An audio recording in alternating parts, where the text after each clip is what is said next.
Korean exports dropped more than 13% in the first 10 days of March due to a decrease in the number of working days, according to preliminary data from the Korea Customs Service. 우리나라 3월 초순 수출이 조업일수가 줄어든 영향으로 13% 이상 감소했다는 관세청 자료가 나왔습니다. Tell us more. Yes, so we're down year on year by about 13.4%. Our outbound shipments during that period for this preliminary data were 13.5 billion US dollars. Right. So we've had daily exports increasing, even though the number of working days has decreased by 1.5 days to 6. We're seeing more exports of semiconductors and ships. Those have risen.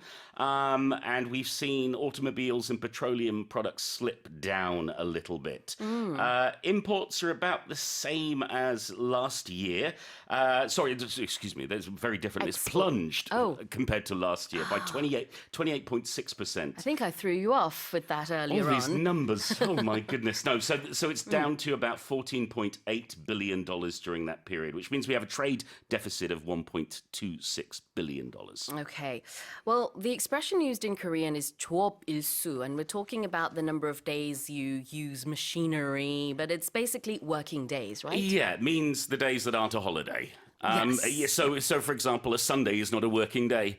A Saturday for many people would not be considered a working day. However, it can be depending on the circumstance. And of course, a public holiday, like March 1st, would be considered not to be a working day. 그렇죠. 영어로는 이제 working day라고 해서 업무를 하는 날 이런 이제 조금 더 포괄적인 표현을 썼습니다. A decrease in the number of working days. 조업 일수가 감소한 걸 이렇게 표현하고 있고요. Yeah, and on a side note, the other term that's a little bit similar is business days. Yes, business hours as well is something you can keep in mind.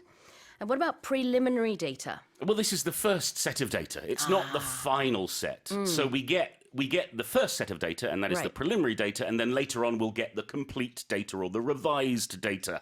In the same way that, Sue, when you were a student, you might submit a preliminary draft of your essay to your teacher to look at. It's not the final one. You say, don't mark it. I just want you to know, I just want to know if it's okay or not. 맞아요. preliminary에서 이제 pre라는 게 들어가는 자체가 무언가 앞에 이전에라는 의미도 있지만 이제 preliminary라고 했을 때는 사전에라는 뜻도 있고요. 이 경우에는 이제 먼저 나온 데이터, 이게 최종은 아니고요. 예비라는 의미가 될 수도 있고 우리 축구 경기에서는 예선전이라는 뜻이 또 될 수 있습니다. 다시 한번 제가 읽어볼게요. Korean exports dropped more than 13% in the first 10 days of March due to a decrease in the number of working days, according to preliminary data from the Korea Customs Service.